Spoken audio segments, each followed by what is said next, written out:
ఈరోజు ఈ ధర్నా చౌక్లో మన వెంకటరామరెడ్డి గారి ఆధ్వర్యంలో ఆయన ఇచ్చిన మాట ప్రకారం ఈరోజు సెకండ్ నాడు డెడ్ లైన్ ప్రకారం డబ్బులు ఇవ్వకపోతే పేమెంట్స్ జరగకపోతే నేనైతే హంగర్ స్ట్రైక్ చేస్తా అని చెప్పారు.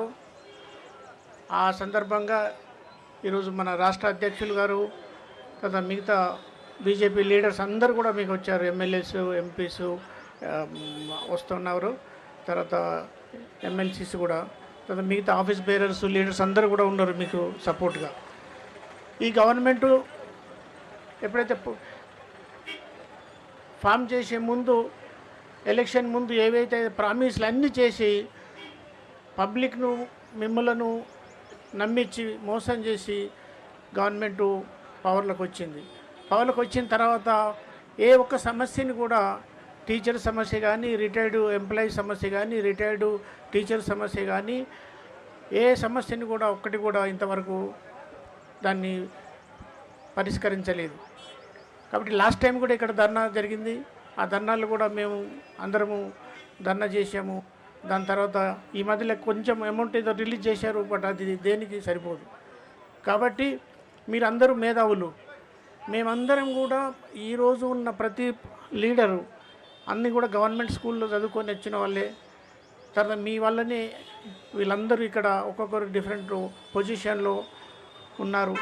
వాళ్ళందరూ కూడా ఈ గవర్నమెంట్ ఎంప్లాయీస్ 40 సంవత్సరాలు సర్వీస్ చేసి వాళ్ళ ఓన్ డబ్బులు వాళ్ళకు ఇవ్వని కూడా గవర్నమెంట్ ఇవ్వట్లేదు.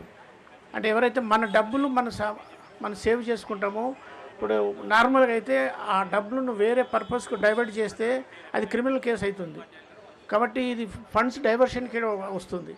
కాబట్టి మీ గవర్నమెంట్కు మీ తరఫున అందరి తరఫున గవర్నమెంట్ మేము డిమాండ్ చేసేది ఏంటంటే, ఇప్పుడు ఈ బాండ్స్ రేజ్ చేస్తూ ఉన్నారు ఫర్ డిఫరెంట్ స్కీమ్స్కు. Every month 5,000 crores government funds divert చేస్తుంది. అందులోకి వెళ్ళి కొన్ని బాండ్స్ వచ్చిన డబ్బులు ఈ ఎంప్లాయీస్కు అలొకేట్ చేస్తే ఒక 2-3 నెలల్లో మొత్తం డబ్బులు తీరిపోతాయి.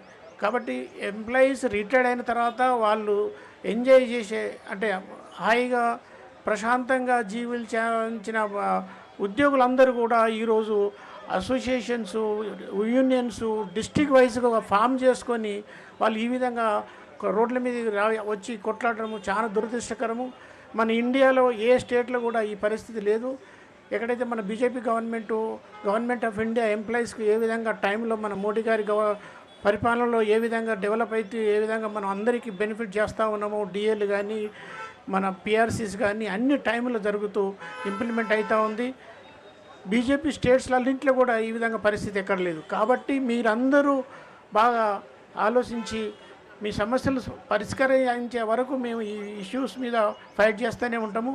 కాబట్టి మీరందరూ కూడా చైతన్యవంతం చేసి పబ్లిక్ను కూడా నెక్స్ట్ ఎలక్షన్స్లో బీజేపీ గవర్నమెంట్ వస్తేనే ఈ ప్రాబ్లమ్స్ అన్నీ సార్ట్అవుట్ అవుతాయి. తెలంగాణ స్టేటు డెవలప్డ్ స్టేట్కి ఉన్న స్టేటు బీఆర్ఎస్ గవర్నమెంట్ 10 yearsలో కూడా చాలా ఫండ్స్ మిస్యూజ్ చేసి రాంగ్ ప్రాజెక్టులు కట్టి డబ్బులన్నీ అప్పులు చేశారు. దాన్ని అదేవిధంగా ఈ గవర్నమెంట్ కూడా ఫాలో అవుతుంది. కాబట్టి మన తెలంగాణ ఇండియాలో నెంబర్ 1గా ఉండాల్సిన స్టేటు ఇప్పుడు ఆర్థికంగా దివాలా తీసిన స్టేట్గా అయిపోయింది. కాబట్టి మేము అందరము బీజేపీ పార్టీ తరఫున మీ ఎంబడి ఉంటాము.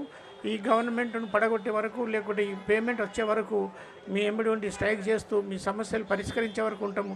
కాబట్టి నెక్స్ట్ వచ్చే ఎలక్షన్స్లో మీరు బీజేపీ గవర్నమెంట్ను ఎట్టి తిరిగి పవర్లో తీసుకొస్తే ఈ సమస్యలన్నిటి కూడా పరిష్కారం అవుతుంది. కాబట్టి ఈ పరిష్కారం అయ్యేంత వరకు మీ ఎంబడి ఉంటూ మేము స్ట్రైక్ చేస్తాము. మేము కౌన్సిల్లో కానీ అసెంబ్లీలో కూడా కానీ మేము రేజ్ చేస్తాము. గవర్నమెంట్ ఆఫ్ ఇండియా కూడా రిప్రజెంట్ చేస్తాము. కాబట్టి మేము వెంట ఉన్నామని కోరుతూ ముగిస్తాము.